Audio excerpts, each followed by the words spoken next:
আবারও আলোচনায় গোলাম। ঠিক ৩ মাস আগে আমি আমার চ্যানেলে গোলামকে নিয়ে একটি ভিডিও করেছিলাম। গোলাম ময়লা রনির কথা বলছি। প্রিয় দর্শক, আসসালামু আলাইকুম এবং অনেক অনেক শুভকামনা সবার জন্যে। তো নতুন করে আবার আলোচনায় গোলাম মাওলা রনি।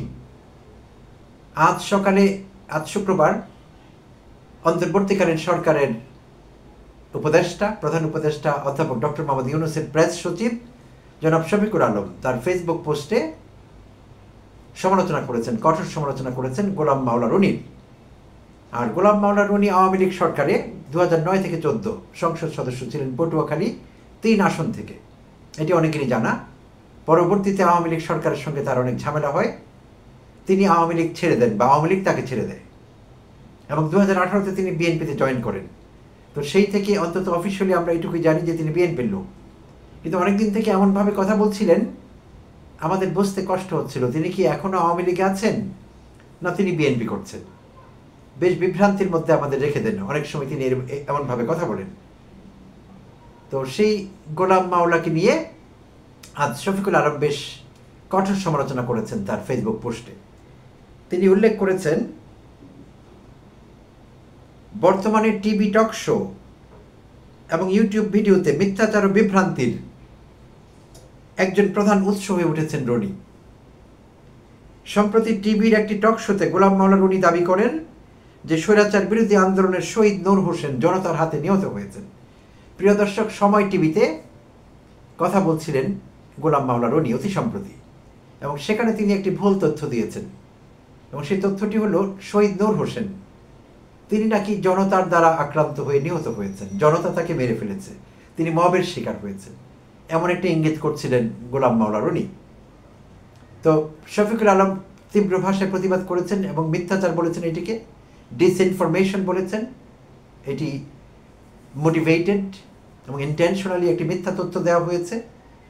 এই কথা সবার জানা আছে। 1987 সালের কথা, 10 নভেম্বর, তখন স্বৈরাচারী এরশাদ সরকার ক্ষমতায়।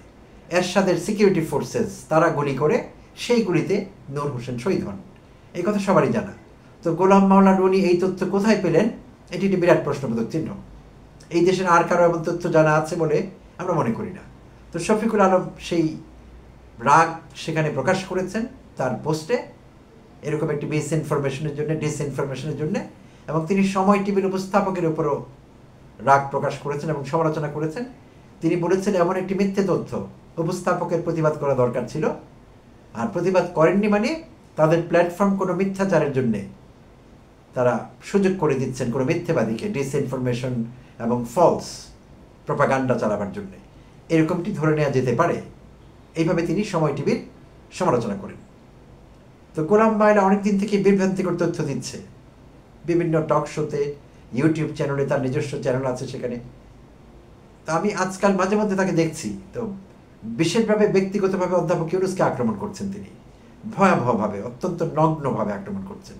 কোনো যুক্তি নেই, লজিক নেই, ইনফরমেশন নেই, স্ট্যাটিস্টিক্স নেই, জাস্ট কিছু তথ্য তার নিজের মতো করে মন গড়াভাবে কিছু তথ্য বানিয়ে বলছেন। অতি সম্প্রতি বলছিলেন যে বাংলাদেশে একটি খেলাফত তিনি স্বপ্ন দেখেন, সেই খেলাফতের খলিফা হবেন অধ্যাপক ডক্টর মোহাম্মদ ইউনূস। তিনি ডক্টর ইউনূসকে টুপি দাঁড়িয়ে অবস্থায় দেখতে চান, আরও নানা রকম বিভ্রান্তিকর কথাবার্তা এবং অপ্রয়োজনীয় কথাবার্তা তো প্রতিনিয়ত করেই চলেছেন। কোনো না কোনো ইস্যুতে মিথ্যাচার করছেন, প্রপাগান্ডা চালাচ্ছেন এবং ডিসইনফরমেশন দিচ্ছেন সর্বোপরি, যেটি সবচেয়ে বেশি ক্ষতিকারক। তো আজকাল আমরা শব্দগুলো প্রায় শুনছি, মিসইনফরমেশন এবং ডিসইনফরমেশন। এটা ছোট্ট ব্যাখ্যা এখানে আমি মনে করছি দেওয়ার দরকার আছে। মিসইনফরমেশন হলো কেউ আনইনটেনশনালি কোনো ব্যাপারে একটি তথ্য দিচ্ছে, তথ্যটি ভুল হয়ে গিয়েছে আনইনটেনশনালি, সেটিকে আমরা বলি মিসইনফরমেশন। আর যখন তথ্যটি ভুল তথ্য ইচ্ছে করে ইন্টেনশনালি প্রচার করা হয় একটি মিথ্যাকে প্রতিষ্ঠিত করবার জন্য গোয়েবলসীয় কায়দায়, তখন আমরা এটিকে বলি ডিসইনফরমেশন। তো রনি যা করছিলেন সাম্প্রতিক সময়ে, এটি একেবারেই ডিসইনফরমেশন। প্রচুর ভুল তথ্য এবং মিথ্যাচারিতা করছেন অধ্যাপক ইউনূস সম্পর্কে, অত্যন্ত বাজেভাবে, যেটি দৃষ্টিকটু, চোখে লাগার মতো। তো আমি আসলে বারবারই বিরক্ত হচ্ছিলাম সরকারের প্রেস উইংয়ের উপর এবং বিশেষভাবে শফিকুল আলমের উপর, যে তাদের নজরে কি বিষয়টা আসে না। কারণ রনি তো সরকারের সমালোচনা করছেন না, সমালোচনা করলে কিচ্ছু করার নেই, যে কেউ সরকারের সমালোচনা করবার অধিকার রাখেন যুক্তিসঙ্গতভাবে। তো এটি যদি সমালোচনা হতো কোনো আপত্তি ছিল না আমাদের, কিন্তু একেবারে মিথ্যাচার ছিল। এবং ব্যক্তিকেন্দ্রিক। অধ্যাপক ইউনূসকে, সরকারকেও না, ব্যক্তি ইউনূসকে আক্রমণ করছিলেন রনি।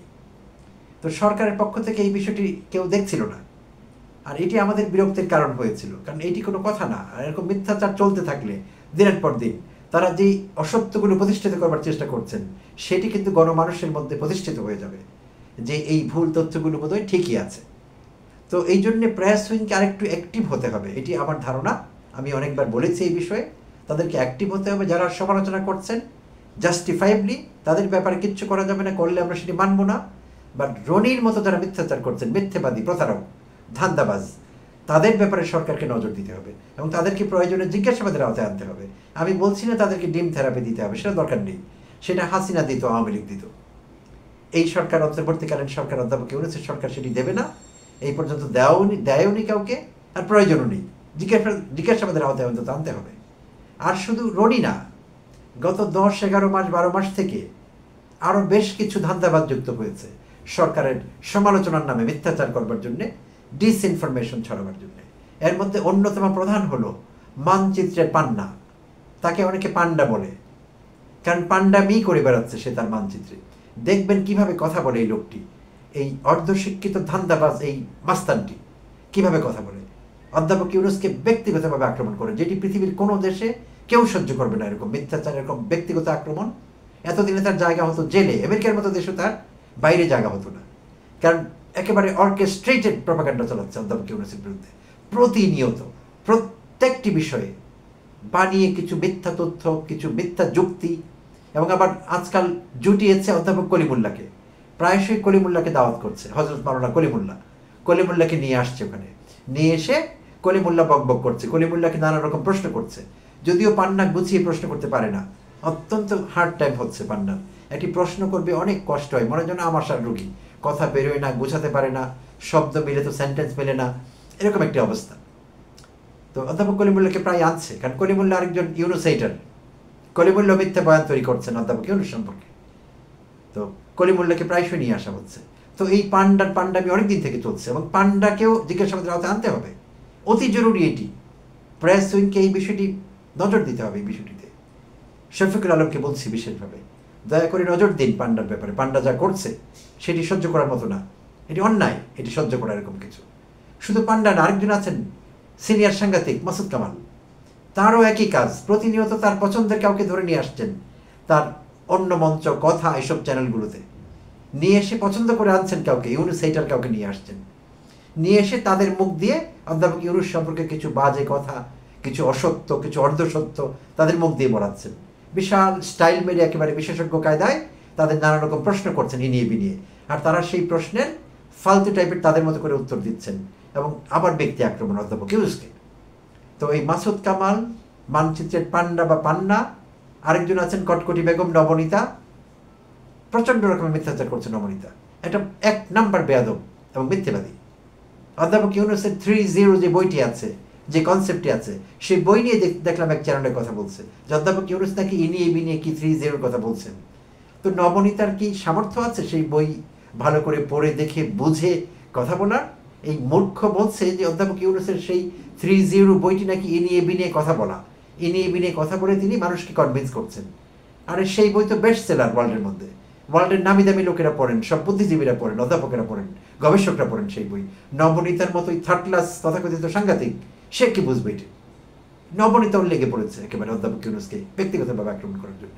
আরেকজন আছে মাসুদা বাট্টি না চট্টি আমার ঠিক জানা নেই, মাসুদা বাট্টি এই বদমাইশ শুরু করেছে, আরেক ধান্দাবাজি যাচ্ছে তাই বলছে অধ্যাপক ইউনূস সম্পর্কে। তো এই ধান্দাবাজিগুলো, এই বদমাইশিগুলো বন্ধ করতে হবে। It is time you did that mister Shafiqul Alam, and your department did that. এদের লাগাম টানতে হবে, অনেক বেশি হয়ে গিয়েছে। They are just going too far, তাদেরকে আইনের আওতায় আনতে হবে। এগুলোকে আমরা সমালোচনা বলি না, সরকারকে অস্থিতিশীল করা হচ্ছে। এই সরকারকে অস্থিতিশীল করবার হাজারো এলিমেন্টস রয়ে গিয়েছে, প্রতিনিয়ত চেষ্টা হচ্ছে, দেশি বিদেশি মহল, ষড়যন্ত্রকারীরা মুখিয়ে আছে কিছু করবার জন্য। এর মধ্যে এইসব এই থার্ড ক্লাস লোকগুলোকে পাত্তা দিলে পরিস্থিতি আরও খারাপ হবে, এই সরকার ফাংশনাল থাকবে না, কাজ করতে পারবে না।